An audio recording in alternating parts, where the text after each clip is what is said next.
Bienvenidos, chiquillos, a una nueva clase de fundamentos del RAU de prevención de accidentes y daños. Nos mantenemos todavía en esta temática, nos queda harto por revisar. Y en este caso les voy a complementar bastante más la clase de úlceras por presión. En este caso vamos a ver prevención, evaluación y clasificación de las úlceras por presión con mucho mayor detalle, los mecanismos de producción, la fisiopatología, los factores de riesgo y todo lo que tiene relación con esta temática y lo que debemos hacer para prevenir este problema de atención. Vamos a partir con las generalidades en la primera parte, lo vamos a ir haciendo por partes porque salió bastante larga, así que se van a encontrar con varias partes de la misma temática. Y las úlceras por presión, ustedes ya las conocen, por lo tanto, básicamente esa es la imagen clásica de las úlceras por presión. En el caso de la prevención de las úlceras por presión, es importante, antes de empezar a hablar de esto, les voy a recordar que aprendemos de distintas maneras. El 10% lo aprendemos cuando leemos, el 20% cuando oímos, el 30% cuando vemos, el 50% cuando oímos y vemos, el 70% cuando decimos y el 90% cuando decimos y hacemos. Y hay una frase que yo les traje que dice, oigo y olvido, veo y aprendo, hago y entiendo. O sea, primeramente ustedes van a revisar de manera visual y de manera auditiva, ¿no es cierto?, lo que vamos a ver ahora para que no se les olviden las características propias de cada etapa de úlcera por presión y posteriormente en algún minuto lo van a practicar en sus talleres clínicos. ¿Qué es lo que vamos a ver en esta oportunidad? Vamos a hacer un poco de introducción, el concepto y el origen del nombre, ¿no es cierto? Vamos a hablar de la etiopatogenia y la etiología. Vamos a hablar de la clasificación, cómo se miden las úlceras por presión para ver la evolución, los factores de riesgo, las escalas de valoración, que son lo más importante en esta clase, algunos diagnósticos e intervenciones de enfermería, la prevención general y las fases de la curación. En realidad lo vamos a dejar más bien para una clase más adelante, porque eso implica curaciones y la verdad es que para este nivel todavía no van a hacer curaciones, eso generalmente lo ven en los talleres de fundamentos y para eso van a tener una guía de estudio. Lo primero que tenemos que tener en cuenta cuando hablamos de úlceras por presión es que no es un problema nuevo, ¿ya? Es un problema que está descrito en la cultura egipcia, estamos hablando de 2000 años antes de Cristo, y desde ya era un problema de salud. De hecho, los egipcios trataban las úlceras con miel y con azúcar, porque, digamos, se habían dado cuenta que la miel y el azúcar tenían propiedades, ¿no es cierto?, bacteriostáticas y bacteriolíticas, o sea, tenían ciertas capacidades antibióticas, ¿no es cierto?, y que permitían ir recuperando esa piel. También es un problema moderno y es un problema actual y que se puede producir en distintas situaciones, como por ejemplo, ¿no es cierto?, en los aviones, cuando uno se sienta mal por mucho rato, o cuando ustedes simplemente adoptan posturas que son completamente afuncionales. Vamos a decir nuevamente que las úlceras por presión son uno de los primeros indicadores de calidad del cuidado de atención de enfermería en el contexto de riesgo sanitario relacionado al control de infecciones. ¿Por qué? Porque afecta a todos los niveles asistenciales y afecta principalmente a las personas de edad avanzada, o sea, a la población, nuestra población de riesgo para presentar úlceras por presión van a ser las personas adultas mayores.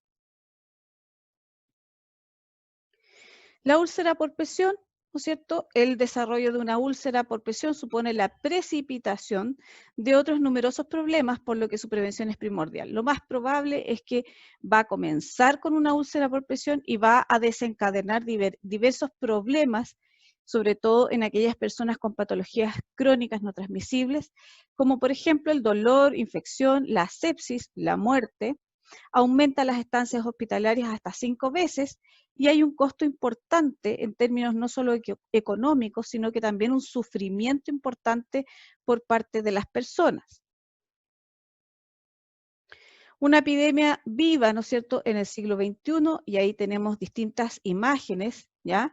Y aquí ustedes se pueden dar cuenta que todos estos pacientes que tenemos acá podrían haber evitado estas úlceras por presión si hubiésemos tenido un cuidado mucho más adecuado y las precauciones como profesionales de enfermería. Como para que ustedes se hagan una idea de lo que dicen las personas que tienen o que cursan con estas úlceras por presión, yo les traje un extracto aquí de un libro que de una entrevista más bien, eh, que habla un poco, y para que ustedes dimensionen lo que significa en términos de calidad de vida y lo que habitualmente relatan los pacientes, y dice que dentro de todas las cosas que le pasaban a esta persona que quedó, ¿no es cierto?, por una patología importante, tuvo que quedar en cama por mucho tiempo, y efectivamente cursó con úlceras por presión mientras estuvo internado en la UCI, ¿ya? Dice, lo voy a leer textual, dice, en segundo lugar, el dolor persistente en una herida del coxis, consecuencia de la estancia prolongada en la UCI, que se convirtió en siempre presente, aunque cambiante, de acuerdo con la postura adoptada. Sobre todo sabías que estaba destinado a incrementarse a lo largo del día y destinado a reproducirse al día siguiente. De él nacía la poco agradable sensación de que uno podía estar pudriéndose. Eso es un poco en palabras de alguien que ha sufrido conscientemente de úlceras por presión.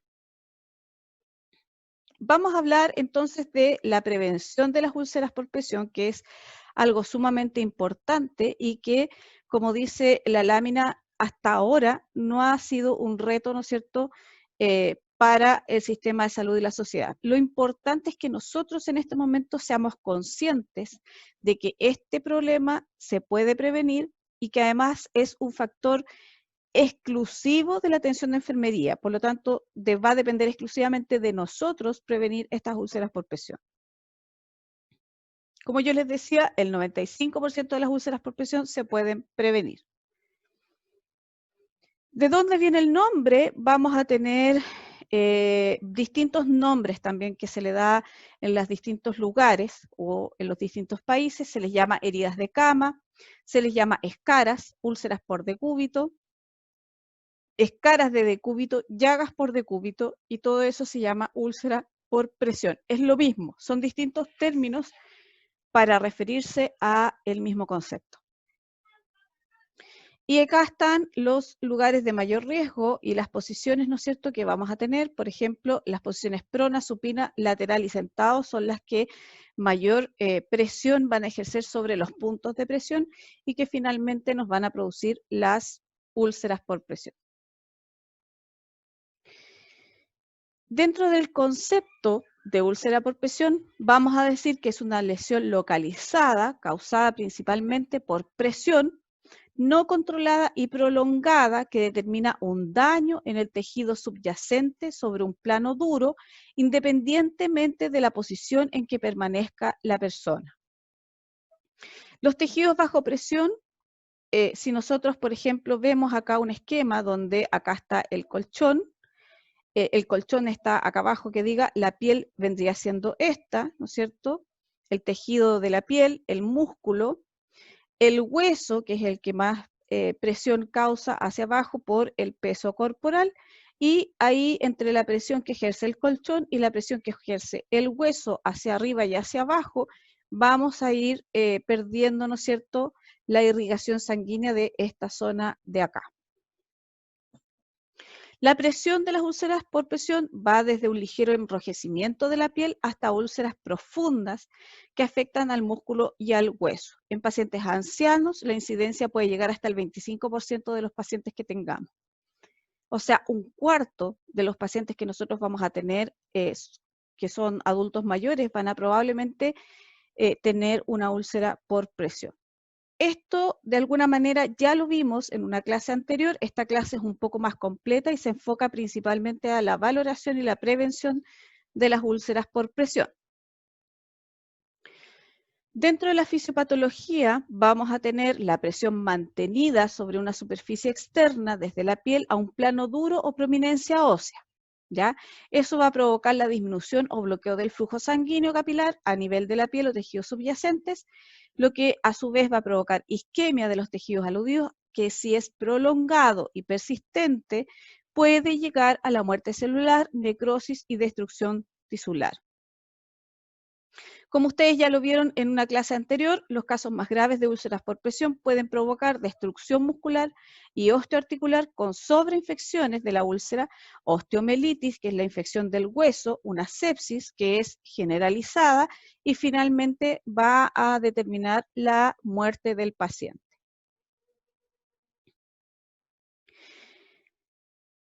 Vamos a recordar algunas cosas de la fisiología del cuerpo, como para que ustedes tengan una idea de lo que estamos hablando. Y la presión de las arteriolas, las vénulas y capilares va en un rango de 12 a 48 milímetros de mercurio. Una presión externa, que habitualmente es de 70 milímetros de mercurio, mantenida por más de 2 horas, puede desencadenar isquemia en la zona comprimida. O sea, se necesitan solo 2 horas de una presión mantenida para que se produzca una isquemia y finalmente una úlcera por presión. ¿Qué factores o qué etiologías vamos a tener? ¿No es cierto? Tenemos a la piel, el tejido adiposo y el músculo, que tienen interrupción de la circulación local, lo que va a producir isquemia. Y la isquemia, como ustedes ya saben, disminuye la oxigenación, disminuye los nutrientes y aumenta los desechos metabólicos por destrucción del tejido que tenemos circundante. Esa isquemia va a llevar a una muerte celular y esa muerte celular puede llevar a una úlcera por presión por un lado, ya cuando está comenzando, o a una escara, ¿no es cierto?, con presencia de tejido necrótico. ¿Cuál es el factor que principalmente produce esa interrupción de la circulación local? Es la prominencia ósea que ejerce fuerza, ¿no es cierto?, o presión sobre el tejido y el colchón, y los mecanismos serían la presión, la fricción y la fuerza de cizalla, que esto también de alguna manera lo vimos en la clase anterior. Veamos entonces cuáles son los mecanismos fisiopatológicos o los mecanismos por los cuales se producen estas úlceras por presión. Creo que incluso son los mismos esquemas los que les puse. En primer lugar tenemos la presión, que es la fuerza que actúa perpendicular a la piel como consecuencia de la gravedad, provocando un aplastamiento tisular entre dos planos, uno perteneciente al paciente y otro externo a él, como el sillón, la cama y sondas. Por ejemplo, en este caso, la fuerza está haciéndose en ese sentido y en ese sentido, porque son las líneas de fuerza, ¿ya? Y la cama se está acá, ¿no es cierto?, está la otra fuerza que es contraria, y la presión, por supuesto, se va a producir en esta zona, que es donde está la prominencia ósea y por gravedad donde se va a producir la mayor presión.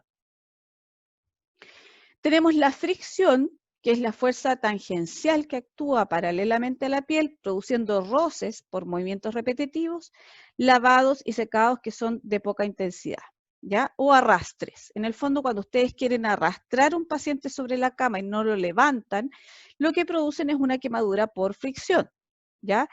Entonces, la fuerza de fricción es la que actúa en ese sentido y el movimiento del paciente puede ser hacia arriba o hacia abajo. Y después tenemos la fuerza de cizallamiento, que son las presiones ejercidas sobre la piel sin separarlo del colchón, cuando el paciente se mueve o se recoloca en la cama tirando de él o si se deja que resbale en la cama poco a poco. ¿ya? Aquí hay una combinación de la fuerza de presión y la fuerza de fricción. Como resultado de este fenómeno se producen minúsculos estratos de hemorragia y necrosis en la profundidad de las capas tisulares. O sea, aquí está un poco esquematizado, ¿no es cierto?, lo que produce esa fuerza de presión y arrastre o fricción, ¿ya? Y se van a producir roturas de los vasos y ahí claramente se pierde automáticamente en la primera capa de la piel. Por lo tanto, vamos a tener que poner atención a algunas cosas, como por ejemplo, controlar el tiempo de persistencia de cualquier zona de enrojecimiento. El enrojecimiento persiste habitualmente durante la mitad del tiempo que duró la hipoxia. Por ejemplo, si el enrojecimiento dura 15 minutos, la hipoxia dura unos 30 minutos. ¿Ya? Esa es como una medida que nosotros podemos observar en caso de enrojecimiento. Determinar el intervalo adecuado para darle la vuelta al paciente, que debe ser intervalo de cambio tiempo de hipoxia, es igual al intervalo recomendado. Y aquí tenemos que hacer un cálculo muy simple. Teniendo este valor que ya observamos acá arriba, lo que vamos a hacer es el intervalo de cambio es de 2 horas, ¿no es cierto? El tiempo de hipoxia es de 30 minutos. 2 horas menos 30 minutos, 1,5 horas de intervalo de cambio recomendado. O sea, si yo voy a dejar a mi paciente 2 horas en un mismo lugar, ¿no es cierto? Voy a tener probablemente una hipoxia que va a durar unos 30 minutos, por lo que tengo que cambiarlo cada 1,5 horas, o sea, cada hora y media, yo voy a tener que cambiar a ese paciente de posición. Y aquí está la frecuencia de cambio de posición, donde se ocupan algunos relojitos como este, ¿ya? Y donde está marcada las horas, ¿no es cierto?, en que ustedes lo van a poner y las posiciones en que lo van a ir rotando, porque no pueden cambiarlo como de un lado para el otro y del otro lado al otro lado, sino que tienen que ir rotando las posiciones para que la hipoxia del tejido en el fondo no se vaya produciendo. Generalmente estos relojitos que hay de distintos tipos se los van a encontrar puestos en las cabeceras de los pacientes o en las hojas de enfermería, ¿no es cierto? Y se va marcando cuál fue el movimiento que se hizo del paciente y hacia qué lado y por cuánto, a qué hora. Y eso también debería quedar registrado en la hoja de enfermería. Las localizaciones más frecuentes de las úlceras por presión las vamos a tener acá. Las que están marcadas con el negro oscuro son las más habituales, ¿ya? Y las que están marcadas con gris son las que continúan a las más habituales, las blancas son las más raras, digamos, y las achuradas son un poco también se producen, pero con bastante menor frecuencia. En general, en el sacro y las nalgas se concentra yo diría el 50% de las úlceras por presión, vamos a tener un 15% en los trocánteres, en los talones un 9%, en los maléolos un 7% y 90% se producen por debajo de la cadera, que además es una zona muy compleja de mantener limpia porque está cerca del ano y eso significa que ustedes van a tener que estar muy pendientes del aseo genital que se le va a hacer a ese paciente.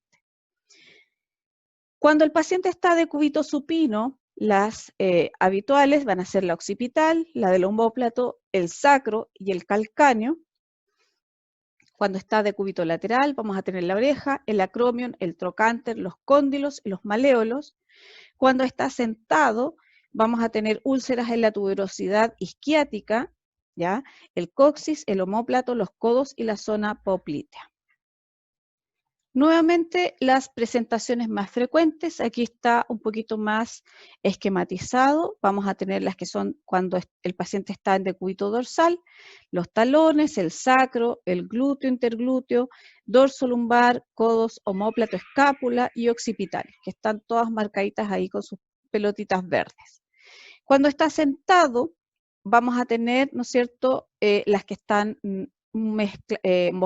mostradas acá con pelotitas moradas. Y decúbito ventral, que es habitualmente una posición que se utiliza en los pacientes respiratorios o que se utiliza en la UCI, ¿ya? Vamos a tener, aunque ustedes no lo crean, úlceras por presión en genitales, en las mamas en las mujeres, y la úlcera iatrogénica de la comisura bucal, la fosa nasal y el meato urinario. Por lo tanto, es bastante complejo cuando tenemos úlceras por presión donde quiera que las tengamos. Vamos a recordar un poco entonces la estructura de la piel y por qué es importante tener presente esto para evitar las úlceras por presión. Principalmente, las arterias que irrigan la piel se encuentran en la capa subcutánea o hipodermis, que es esta que está acá, ¿no es cierto?, donde está la grasita del cuerpo, y vamos a tener la epidermis y la dermis como capas que están sobre las arterias y los vasos importantes que irrigan las distintas estructuras de la piel. Por lo tanto, cuando existe presión, es esta capa, ¿dónde se me fue el mouse? Acá. Es esta capa, la capa de grasita, ¿ya? La que habitualmente se ve más afectada y por lo tanto se van a comprimir ¿cómo se llama esto? Los vasos sanguíneos que están pasando por ahí.